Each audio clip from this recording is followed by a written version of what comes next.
নবী আল্লাহর কাছে কথা বলার জন্য যাচ্ছে, এমনি একজন ধনী লোকের সাথে সাক্ষাৎ।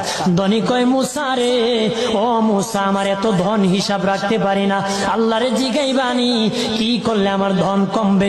মুসা নবী কয়, ঠিক আছে জিগাইব। একজন বৃদ্ধার সাথে একজন মহিলার সাথে দেখা। মহিলা কয়, মুসা কই যাও রে মুসা? মুসা নবী কয়, তোর বাহারে যাব, আল্লাহর সাথে কথা বল।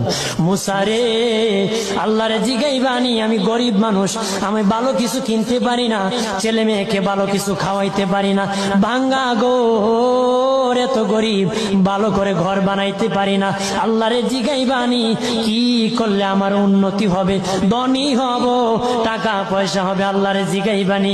আল্লাহ মুসা নবী কয়, ঠিক আছে, আল্লাহরে জিগাইব, তুমি কেমনে ধনী হইবা?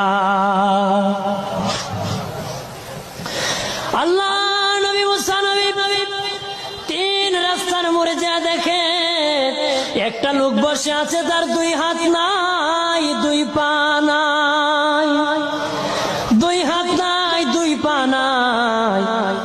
ওই লোক ডাক দিয়া কয়, মুসা রে, জীবনে কোনোদিন নিজে হাঁটতে পারি নাই, নিজ হাতে খেতে পারি নাই, কেউ খাওয়াইলে খাই, নতুবা উপবাস থাকি, বৃষ্টি আসলে ভিজি, সেখানে আমি আবার শুকাই।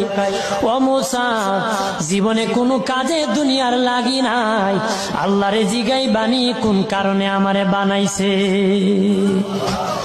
আল্লাহ কয়, জিগাই মনে। মুসা নবী কয়, আল্লাহরে তোর বাহারে মুসা নবী।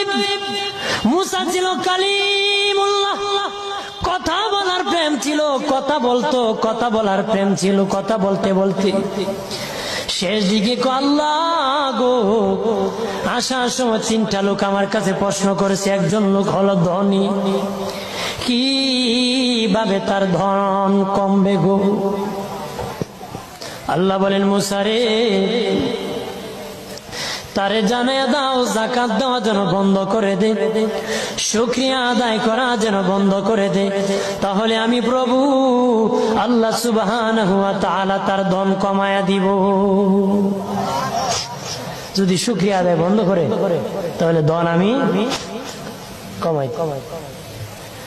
এরপরে মুসা নবী বলে, ও মালিক, আল্লাহ একজন মহিলা বলেছে তার গরিব মানুষ, গরিবী হালত যায় না, যত ইনকাম করে, তার একটা ভাঙ্গা ঘর, ভালো ঘর বানাইতে পারে না গো।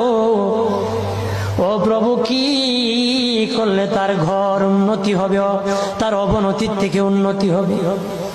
আল্লাহ বলেন, মুসা রে, মহিলারে জানিয়ে দি